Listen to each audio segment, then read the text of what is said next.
Hello, this is Mitchell Elf.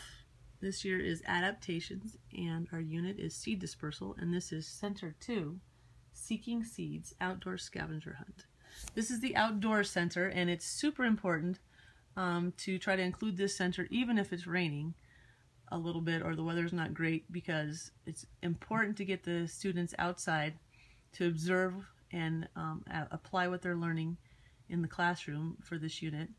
And it's just important in terms of getting kids outside and their energy level to make the rest of ELF a little bit easier. So I highly recommend making sure that you always do the outside center.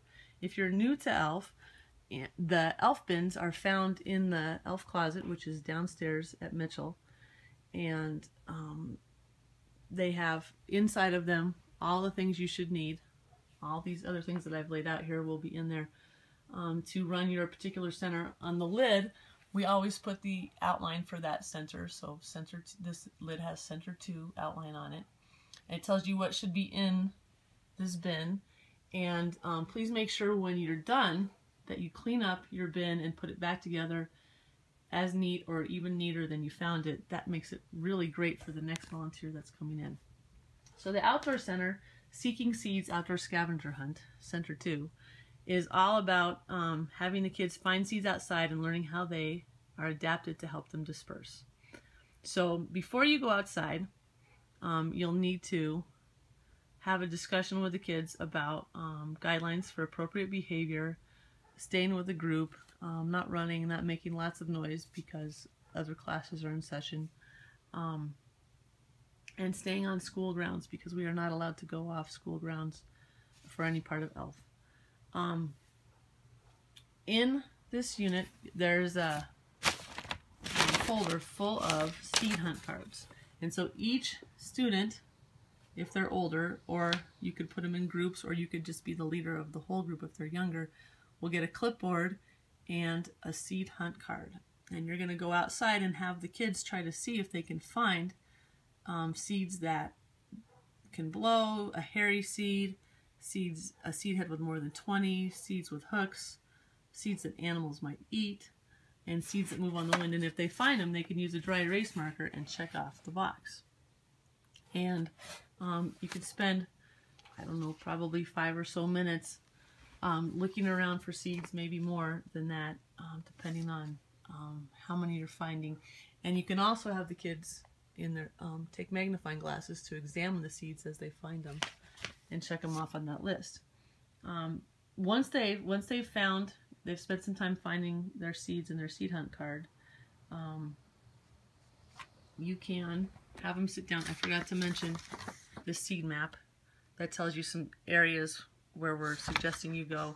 Behind the fence, in the blacktop in the back of the school, up by the tree that's above the lower playground, and then just up the hill from the upper playground, kind of near the ball field fence, there's another area. Those are, and you might find some out front, but I think the weeds are a lot thicker up on these hillsides.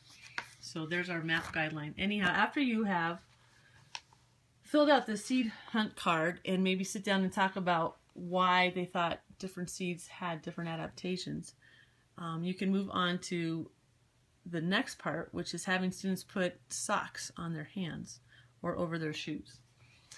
I should have probably mentioned at the start that you will need enough socks for every kid to have one sock per kid, because they'll need to put these on their hands or on their feet depending on how big, and run their hands through the weeds and see how many they can pick up. And you might have them do that in a wide area. Spend a few minutes trying to get as many as you can on your sock. And after you do that, have the kids take out magnifying glasses and look at the seeds they found. And try to talk about what kind of adaptations have caused them to be caught in the socks.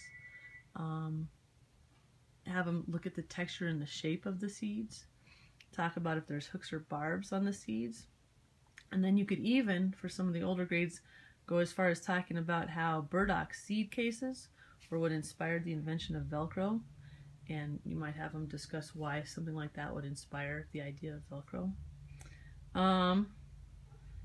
So you can talk about whether or not it's the seed or the seed casing that's getting caught. And because the socks are simulating fur, so we're assuming that it's really an animal that would be transporting these seeds. So all kinds of discussion can go about the adaptations of seeds that get caught and travel. And then you can take your sock that's full of seeds, and you can have the kid put it in a plastic bag and have them get a sock garden secret story, which, if you have time, is here laminated large, and you can read it aloud. And it's a story that's all about kids that go out with their socks and collect seeds and then plant the socks in their backyard and grow a sock garden.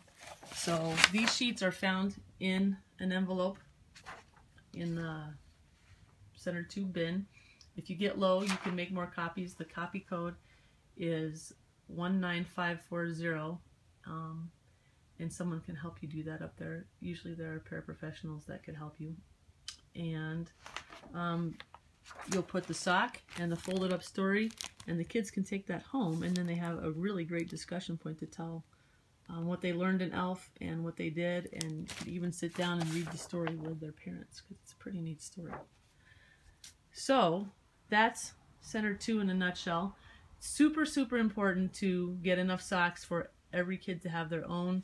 Hopefully we'll get a donation box going. If you have extra socks at your house, or people in your child's classroom have extra socks, you can just put them in the ELF closet in the sock donation box.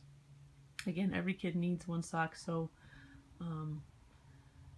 and if you don't end up with that, then you could also if you don't have, you could skip the sock garden part, but I think it's a really integral, neat part of this center. So hopefully you get enough socks. You can email us if you don't, and you can email us if you have questions, and we'll do our best to help you. The email for ELF is mitchellelf@gmail.com. So good luck and have fun, and hope for great weather.